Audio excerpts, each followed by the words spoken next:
अस्सलाम वालेकुम। नावल आपा में एक मरतबा फिर खुशामदीद। और आज मैं जिस नावल का आपके सामने रिव्यू बताने जा रही हूँ वो है सन पारस, जो कि लिखा है महविश इफ्तिखार साहिबा ने और जो कि पब्लिश हुआ है किरण डाइजेस्ट जुलाई 2016 से अक्टूबर 2016 तक।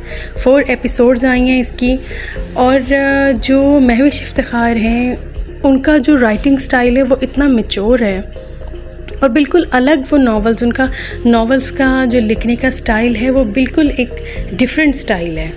और कुछ उसके अंदर सस्पेंस नॉवेल्स का टच भी डालती हैं। और जहाँ तक सवाल है इनके कि स्टोरी क्या है, तो जो हीरो है उसका नाम है नौफल जहाँ और हीरोइन है तूबा।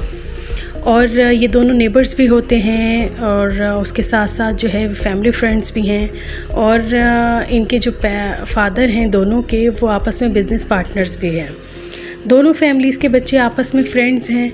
हीरोइन हीरो को पसंद करती है और हीरो भी पसंद करता है, लेकिन आपस में इजहार कभी नहीं करते। हीरोइन के फादर हीरो के फादर को बिज़नेस में धोखा देते हैं, जिसकी वजह से हीरो के फादर की डेथ हो जाती है। अच्छा, उनकी डेथ के बाद वो अपने शेयर्स भी अलग कर लेते हैं और हीरो की फैमिली को बिज़नेस से ये कहकर निकाल देते हैं कि मरने से पहले उसके फादर ने ख़ुद शेयर्स अलग किए हैं। हीरोइन अपने फादर की इस हरकत से बिल्कुल अनजान है।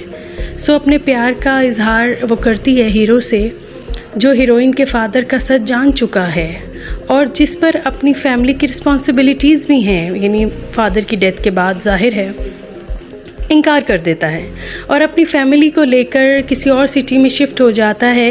हीरोइन हीरो से बदगुमान हो जाती है। 10 साल बाद अचानक दोनों की फॉर्मल से मुलाकात होती है। बाद में हीरोइन के फादर की एक्सीडेंट में डेथ के बाद हीरो उनकी बॉडी लेकर हीरोइन के घर आता है। हीरोइन की फैमिली को भी सपोर्ट करता है और दोनों की शादी भी हो जाती है अचानक। लेकिन शादी के बाद दोनों में एक लड़की की वजह से मिसअंडरस्टैंडिंग हो जाती है। अच्छा, एंड पर क्या होता है? अब एंड पर क्या होता है बस ये मैं आपको बता सकती हूँ कि हीरोइन भी अपने फादर का सच जान जाती है एंड पर, लेकिन एंड हैप्पी है या नहीं ये तो आपको पढ़कर अंदाज़ा होगा, क्योंकि कुछ ना कुछ तो सस्पेंस भी रहना चाहिए।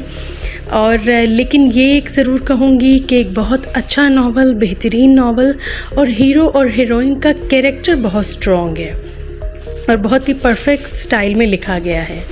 अब तक के लिए इतना ही। आपसे एक मरतबा फिर मुलाकात होगी नावल आपा में। अल्लाह हाफ़िज़।